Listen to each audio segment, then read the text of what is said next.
ang pagkabalaan dili makita na sa ato ang panggawas. Nga maayo tag murag pamustura, nga murag matulpatunila, murag dili makabuak og baso. Welcome back to Born to Praise TV channel, created to praise and worship God. Pero ato ay sa ilahang balay, wala na day halos na biling nga baso kay nga buak na. Diba? Ini ato bang rasa tawo murag Diyos nun kaayo. Ha? Ha? Muna siya din na sayop ka siya. Episo 4:22-24. Hukasan ninyo ang daang pagkatao. Kung sa ipahukas, daang pagkatao. Sumini ka nang ipahukas ang daan, doon ay bag-o. Diba? Kabalo ba mo, kisa may nakadawat ninyo bag-o diri mga sanina sa Disyembre? Kaya bag-o no, ay si kasagaran yung balik-balik kong sulot, balik ko sa kabulan. Di ba no? Kaya naman, lamig man kayo ng bag-o no? Lamig kayo ang bag-o. Muna na ang daan ipahukas. O niya kung ang daan sa nina, mahukas na, malimta na to, kung saan naman tawag ato, hanto, mahimo na to sa trapo. Meaning, imo na gito siyang ikalimtan totally. Di ba? Ano man, doon na naman yung bag-o. Isa nga, atong balay ko basa, busa, hukasan ninyo ang daang pagkatao nga maoy ginungdan sa inyong daotang kinabuhi kaniadto. Okay. Ang maong kinabuhi nag-anam kangil-ad tungod sa malimbungon nga kailibgo niini. Nag-anam o kangil-ad. Meaning, if kumpara pa sa gabi, ni aksyon na dulong-dulong, ni ngit-ngit, mas ngit-ngit, doon ay gitawag na ito, doon ay tuma na yung gabi. So, nag-anam man yung kangil-ad tungod sa malimbungon nga mga kailibgo niini. Sometimes, ang tao, kanahusahay, mag-ampot ang Lord, pobre kayo mi Lord. Wala mi daghang kwarta Ginoo.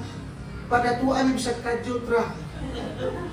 Ni dato bisag kadyot. Pag dato pud ang kinaya pud, nag-anam po kangil ad kay ninunod pud sa dato nga kadyot ra.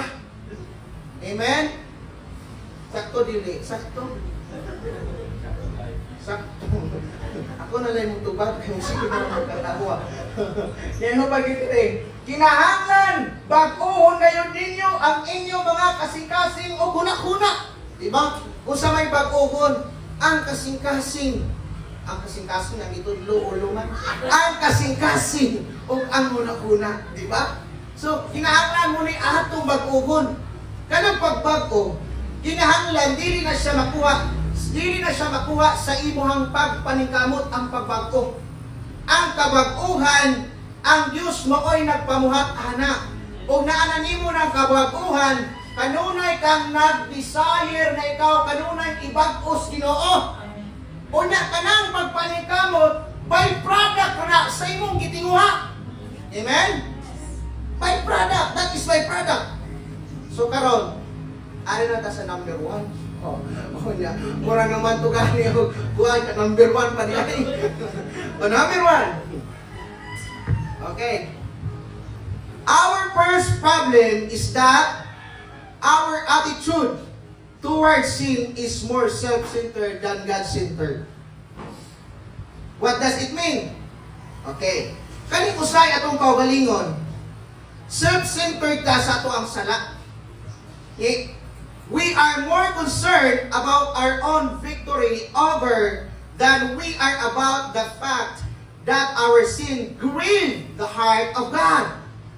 Sometimes, ang atong sala, butangan nato og kategorya. Kinsay nakasulay? Nga atong sala, butangan nato og kategory. Dayong kinahanglan pagyud, pangitaan pagyud nato og supporting verse. Isa may nakasulay aron. Dili ingon ana ang Kristohanon. Nganuman kinahanglan nga dili ta self-centered. Kinahanglan ang Kristohanon God-centered. Sometimes butangan pa nato og category aron makaingon ta nga okay nis Ginoo ang Ginoo tungod kay masinagtanon ang Ginoo. Ayaw kalimot nga kung masinagtanon ang Ginoo, our God is justice also.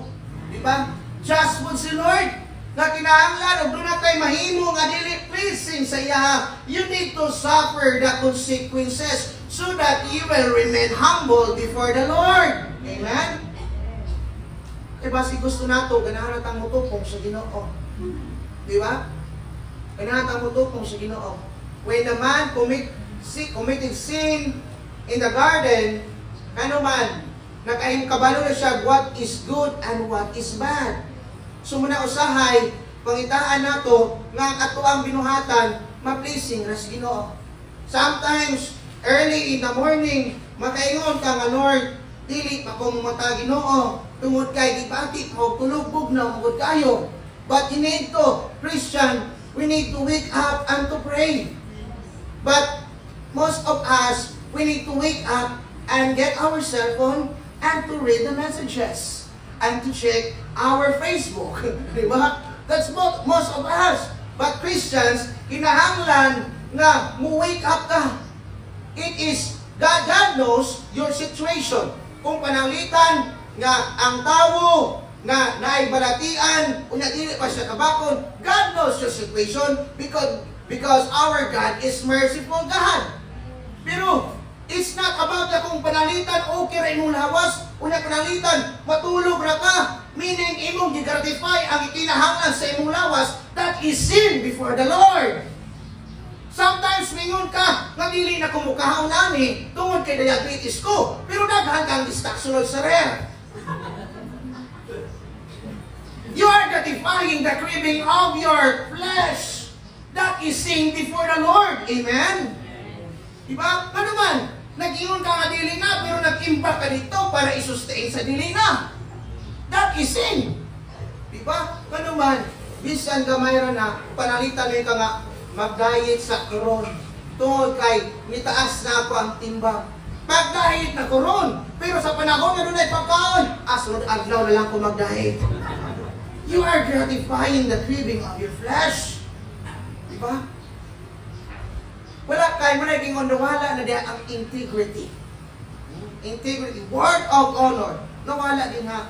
Kinahanglan ang Kristohanon, dili self-centered, must be God-centered.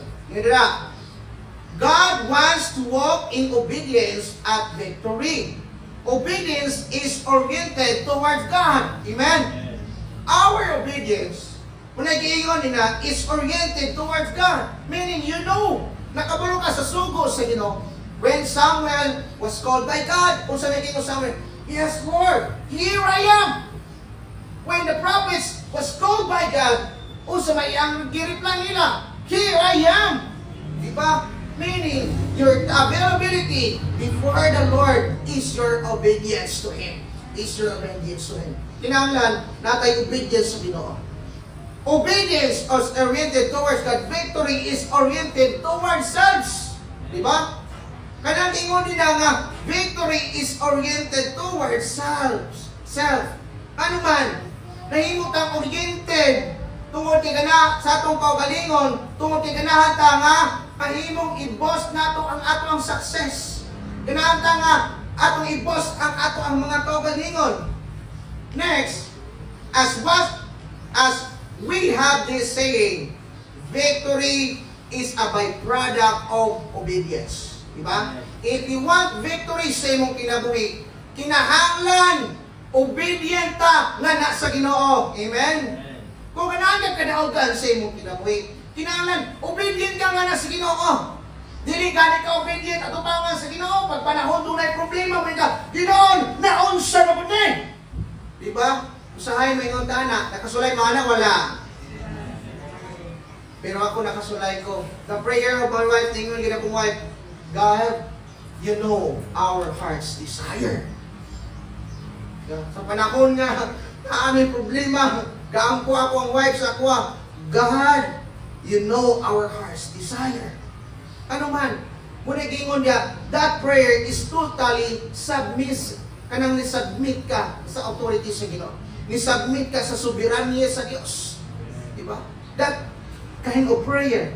Next, number 2. Our second problem is that we have misunderstood living by faith in book of Galatians. Atong basahan niya, Galatians chapter 2, verse 20. Hinara ko niyo, anong buwan ha? Taas na kayo ha? Timundan ako.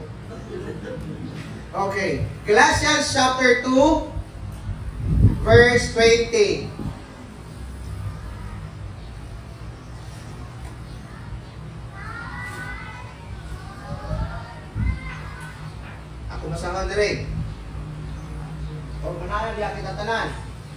Gilansang, 1, 2, 3, go. Gilansang ako uban kang Kristo dito sa cross. Busa dili na ako ang nabuhi kundi si Kristo na nga ania kanako. Amen. Oh, kung gilansang ta, gilansang ako uban kang Kristo. Usaman gidala kang Kristo nga to sa so ni-resurrect man si Dios ang Ginoo. Doon na may pagkabanhaw. So, ningon siya na nabuhi kundi si Kristo na ang ania kanako. Amen. Isa may ania kaninyo na inyor yapong kaugalingon. Lord, amor yapong kaugalingon. Sorry kaayo, Lord. Di pa may ganang sakripisyo sama nimo, Lord. Dili kaya. Ibuhat na ganis Ginoo kay dili nato kaya. O kini kinabuhi ako karon. Akong kinabuhi diha sa akong pagtuo sa anak sa Dios nga naigugma o nagtugyan sa iyahang kaugalingon alang kanako. Amen. So Lord is mindful gid siya sa tuwa. Karon kita mutan ako, mindful ba ka para sa Ginoo? Thanks for watching. Don't forget to subscribe, like, and share.